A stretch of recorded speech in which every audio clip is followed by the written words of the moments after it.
Good morning सगळ्यांना. तर आज 7 ते 8 दिवसानंतर आम्हाला हे पार्सल रिसीव्ह झाले. हे आम्ही रूमला डेकोरेट करण्यासाठी मागवले होते. ह्याच्यामध्ये लीव्ज होते. तर मग ह्याची क्वालिटी छानच आली होती. मग आम्ही रूम डेकोरेट वगैरे केली आणि मग त्यानंतर आम्हाला डीमार्टला जायचं होतं थोडं सामान घ्यायला. मग आम्ही डीमार्टला गेलो, थोडं सामान वगैरे घेतलं आणि परत घरी आलो. मग घरी आल्यानंतर आम्ही चहा वगैरे करून पिला. मग चहा झाल्यानंतर आम्ही विचार केला की आता आम्हाला संध्याकाळी फिरायला जायचं, कुठे जाणार. मग कसंबसं ठरलं आमचं NTR गार्डनला जायचं. मग तिकडे गेलो आणि तिकडचा व्ह्यू होता हा. एवढं छान होतं हे ट्री. इथं फाउंटेन होते त्याच्या आजूबाजूनी. मग काय इथं हे समोरची जी बिल्डिंग आहे ना ती असेंब्ली आहे. तर ह्याचा व्ह्यू रात्री बघण्यासाठी एवढा छान आहे. स्पेशली लोक इथं ह्याचा व्ह्यू रात्री बघण्यासाठी येतात.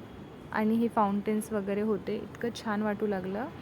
आणि मग इथं समोरच हे ट्रीच्या स्ट्रक्चरमध्ये होतं हे स्विमिंग पूलचं काहीतरी होतं तिथं स्विमिंगचं. तर मग त्याला फ्रूट्स वगैरे असे लावलेले होते, छान दिसत होतं ते. आणि हे लहान लेकरांसाठी होतं इथं गेमिंगचं सेक्शन. तर मग इथं गेम्स होते, लहान लेकरांसाठीही होते आणि मोठ्यांसाठीही होते.